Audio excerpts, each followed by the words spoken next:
नमस्कार, मी स्वप्नाली रेसिपीमध्ये तुमचे खूप खूप स्वागत आहे। आज आपण बनवणार आहोत खव्याचे गुलाबजामुन। कसे करायचे ते बघणार आहोत।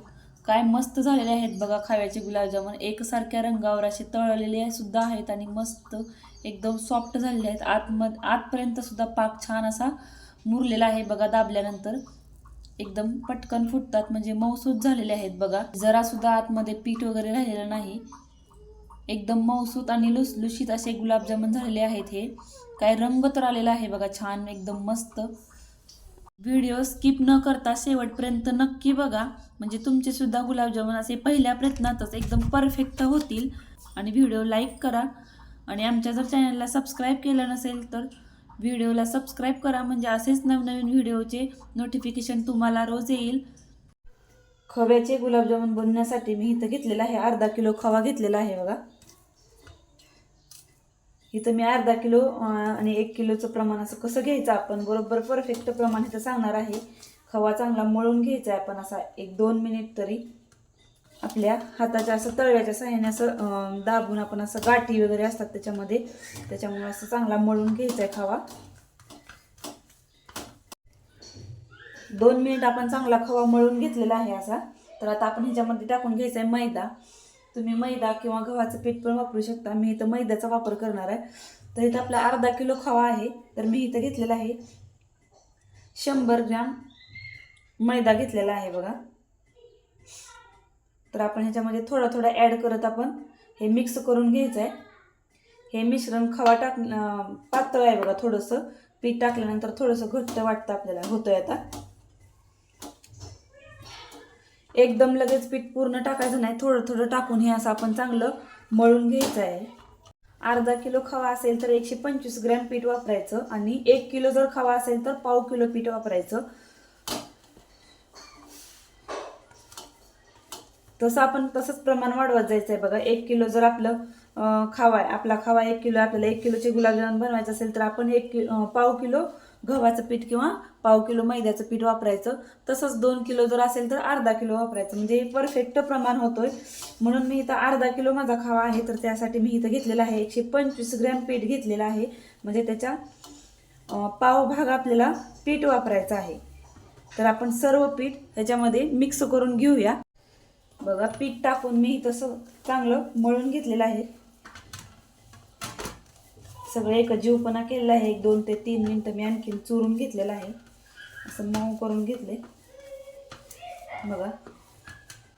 आता ह्याच्यामध्ये टाकायचा आहे थोडासा चिमूटभर सोडा, एकदम कमी टाकायचा आहे, चिमूटभर, जास्त पण नाही टाकायचा। आणि सोडा टाकल्यामुळं आपण आता ह्याला चांगलं आणखीन 1-2 ते 3 मिनिटं चांगलं चुरून घ्यायचं आहे, आपण असं मळून घेऊया। असं सोडा टाकलेला आपण चांगलं 1-2 ते 3 मिनिटं आणखीन ही खवा चांगला आपण मळून घेऊया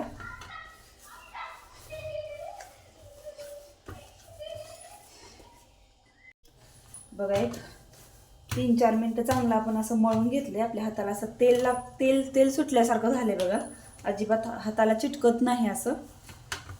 चांगला आता आपला मळून झाले। आता आपण गोळे करायला घेऊया।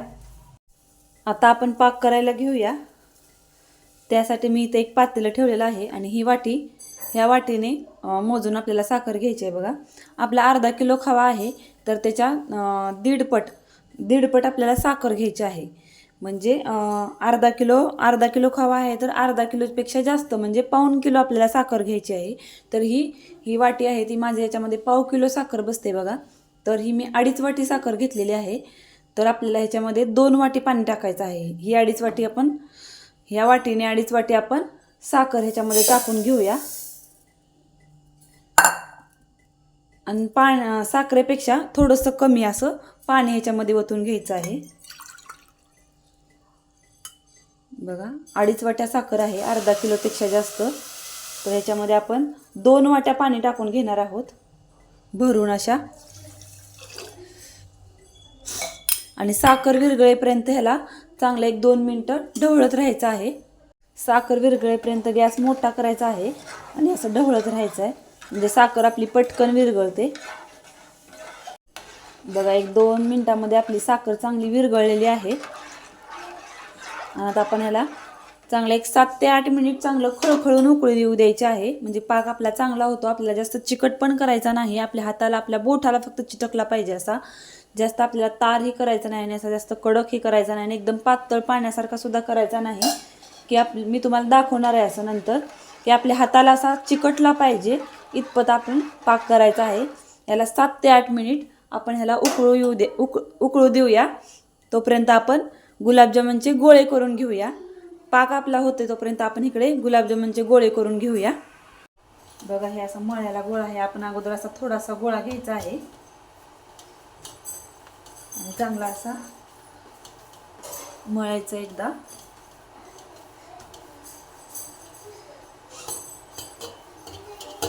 एकसारखे गोळे येण्यासाठी आपण असा रोल करून घ्यायचा आहे बघा आणि असं चाकूच्या सहाय्याने कट करायचे. आपल्याला केवढे मोठे गोळे गुलाबजामुनचे गोळे करायचे आहेत ना तेवढे आपण आकाराचे करू शकतो. मी इथं जास्त मोठेही करणार नाही आणि जास्त छोटेही करणार नाही, मीडियममध्ये मी इथं गुलाबजामुनचे गोळे करणार आहे. बघा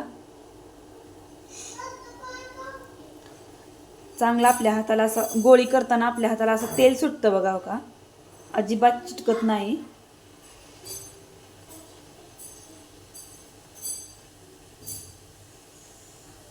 बघा इथं आपली गोळी तयार झालेली आहे. अजिबात चीर सुद्धा पडलेली नाही ना, काहीच नाही. एकदम प्लेन मध्ये आपली गोळी तयार झालेली आहे. इथं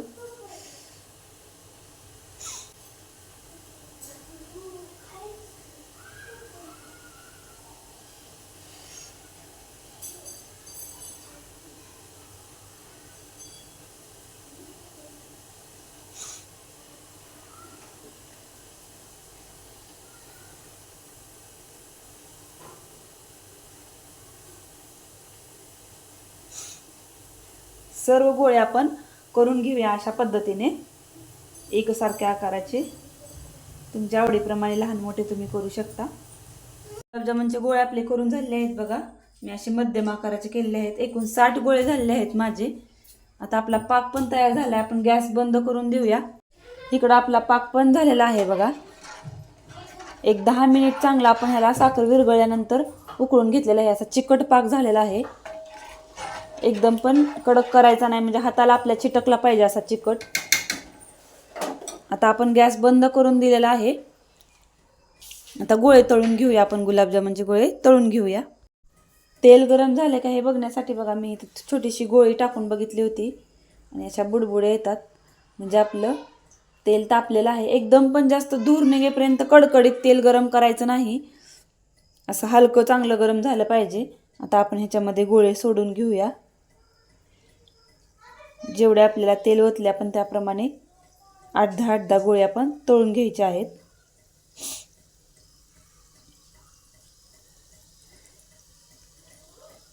एका वेळेला जास्त पण एकदम टाकायचे नाहीत बघा, गर्दी होते. म्हणजे तळायला चांगले सुटसुटीत मोकळी जागा पाहिजे त्याला पण. गोळे टाकल्यानंतर 1 मिनिटभर आपण ह्याला हलवायचं नाही, एकदम गॅस कमीच ठेवायचा.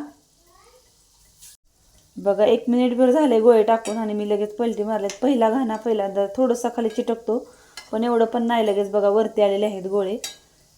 आता एकदम बारीक गॅसवर आपण हे, मोठा गॅस करायचाच नाही, बारीक गॅसवर आपण हे चांगले गोळे तळून घ्यायचे एकदम गोल्डन रंगावर.